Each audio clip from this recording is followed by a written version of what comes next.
Welcome back to our channel Telugu kitchen.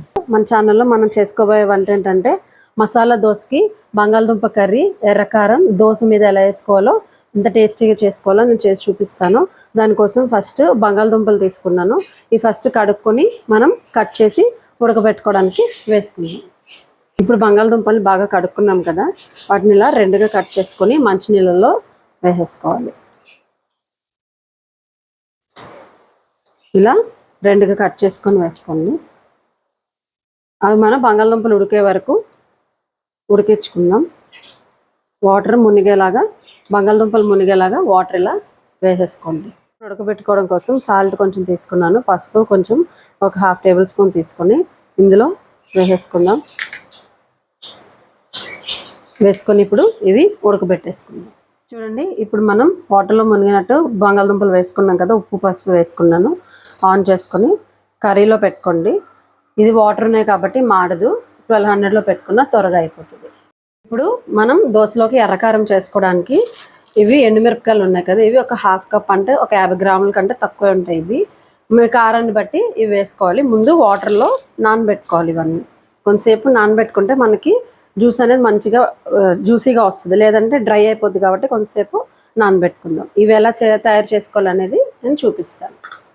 మనం ఎర్రకారం చేసుకోవడం కోసం ఇవి ఎండుమిరపకాయలు నానబెట్టి పెట్టాం కదా, ఒక ఉల్లిపాయ తీసుకున్నాను. ఇంత సైజు ఉల్లిపాయ ఒకటి తీసుకుని అది ఇలా ముక్కలు చేసి పెట్టుకుందాం. ఇప్పుడు దీంట్లో ఏదైతే నానబెట్టుకున్నామో ఆ ఎండుమిరపకాయలు వేసేసుకుందాం. ఈ వాటర్ తీసేసి ఇట్లా ఎండుమిరపకాయలన్నీ వేసేసుకుందాం. దీంతోపాటు వెల్లుల్లిపాయలు చూడండి, ఇది ఒక వెల్లుల్లిపాయ ఉంటుంది, ఒక పెద్ద ఇంత వెల్లుల్లిపాయ ఒకటి, నిమ్మకాయ సైజంత వెల్లుల్లిపాయ అనమాట. దాంట్లో ఏవైతే ఉన్నాయో మొత్తం వేసేసుకోవాలి. ఇవన్నీ కలిపి ఇప్పుడు మనం కొద్దిగా వాటర్ వేసుకొని ఈ కప్పులో సగం వాటర్ వేసుకొని మనం ఇది మెత్తగా మిక్సీ చేసేసుకుని అదే చేసిన తర్వాత నేను చూపిస్తాను. చూడండి, ఇప్పుడు మనం ఎర్రకారం కొంచెం వాటర్ వేసుకొని ఉప్పు వేసుకొని ఇట్లా చేసి పెట్టుకోవాలి. ఇది దోశలోకి, మన మసాలా దోశలోకి వాడతాం అనమాట. నేను ఎలా అనేది చూపిస్తాను. ఇప్పుడు బంగాళదుంపలు మెత్తగా ఉడికిపోయాయి కదా, ఇవి మనం ఒలిచి పెట్టేసుకుందాము. ఇప్పుడు మనం కర్రీ చేసుకోవడానికి మసాలా చూడండి, కళాయి పెట్టుకున్నాం కదా, ఈ స్టవ్ మీద చేసేస్తున్నాను. దీంట్లో చూడండి, 1 కప్పు ఆయిల్ తీసుకుంటున్నాను. ఆయిల్ వేసేసుకుందాం. నేను ఇది కొబ్బరి నూనె వాడుతున్నాను హెల్త్ పర్పస్. మీరు కూడా కొబ్బరి నూనె వాడితే చాలా బాగుంటుంది. నార్మల్ కొబ్బరి నూనె కాదు, మనకి కుకింగ్ ఆయిల్ అని దొరుకుతుంది, అది యూస్ చేయండి. చాలా బాగుంటుంది, చాలా లైట్ ఉంటుంది. మనం ఎంత వాడినా కానీ మనకు ఫ్యాట్ అనేది రాదు అసలు. వీలైతే మీరు కూడా యూస్ చేయడానికి ట్రై చేయండి. చూడండి, 1 స్పూన్ ఆవాలు వేసుకుంటున్నాను. అవి కొంచెం చిటపట అన్న తర్వాత ఇప్పుడు ఉల్లిపాయలు ఒక 4 ఉల్లిపాయలు ఇట్లా పొడుగ్గా కట్ చేసి పెట్టుకున్నాను. పచ్చిమిరపకాయలు మీ కారానికి తగినట్లుగా వేసుకోండి. ఆవాలు చిట్టపట అన్నాయి కదా, ఇప్పుడు ఇవి మొత్తం ఇందులో వేసేస్తున్నాను.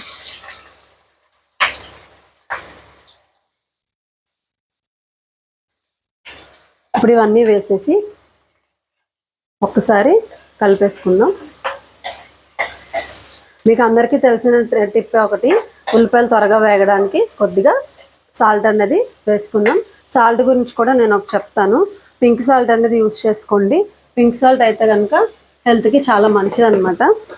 మనకి అయోడైజ్డ్ సాల్ట్ కంటే పింక్ సాల్ట్ అనేది చాలా బాగుంటుంది. ఇది కూడా కొంచెం సాల్ట్ అని నేను వేసేసుకుంటున్నాను, ఉల్లిపాయలు త్వరగా మగ్గడానికి.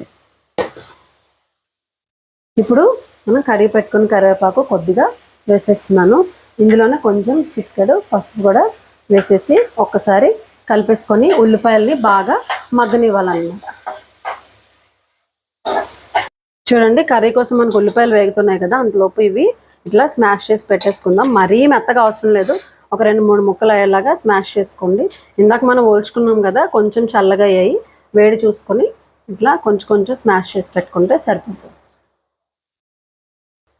ఇప్పుడు చూడండి, కొంచెం మగ్గింది కదా, మనకి ట్రాన్స్పరెంట్ వచ్చాయి కదా. ఇప్పుడు మనం ఏదైతే స్మాష్ చేసి పెట్టుకున్నామో దుంపలు నేను మొత్తం వేసేసుకుంటున్నాను. మొత్తం వేసేసుకొని కలుపుకుందాము. ఇప్పుడు ఒకసారి మనం మొత్తం కలిపేసుకుందాం. ఇందులో ఇంకా మనం లాస్ట్లో దించే ముందు గరం మసాలా వేసుకుంటే సరిపోతుంది.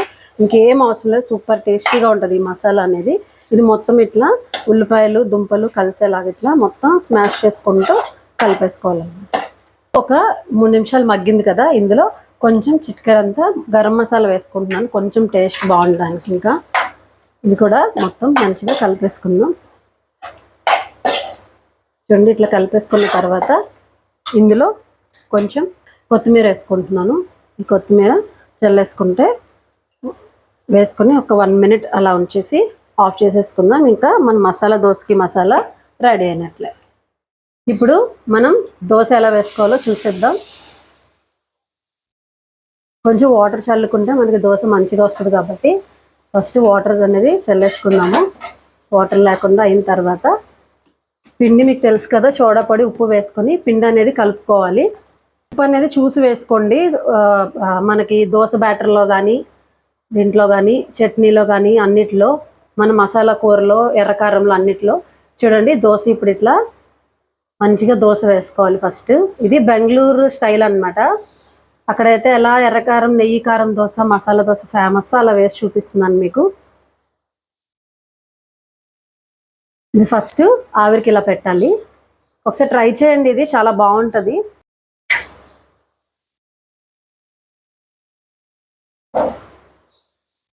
చూడండి, దోశ మనం ఆవిరికి పెట్టడం వల్ల ఎలా వచ్చిందో, చాలా ఫ్లఫీగా ఉంటుంది దోశ.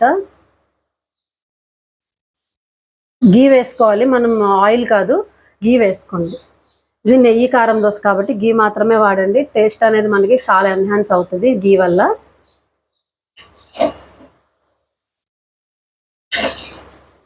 ఒక్కసారి ఇలా ట్రై చేసి చూడండి. మీరు ఎప్పుడు దోశలు వేసుకుంటుంటారు, కానీ ఇది ఒక్కసారి ట్రై చేసి చూడండి. ఇప్పుడు మనం ఎర్రకారం అనేది వేసుకుందాము. ఇది వేసుకొని మొత్తం ఇట్లా స్ప్రెడ్ చేసుకోవాలి. కానీ సాల్ట్ మాత్రం చూసుకోండి, మళ్ళీ ఎక్కువైపోకుండా అన్నిట్లో తక్కువ వేసుకుంటే మీకు దోశ అన్నీ కలిపి తినేసరికి సరిపోయేలాగా ఉండాలి. ఇలా స్ప్రెడ్ చేసుకోవాలన్నమాట.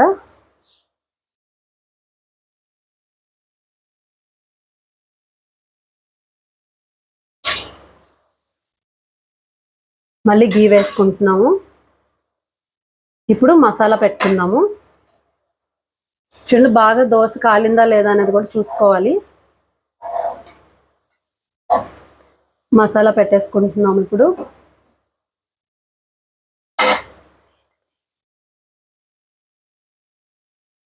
ఇది కొంచెం మీడియం మంట పెట్టుకొని వేగనిద్దాము.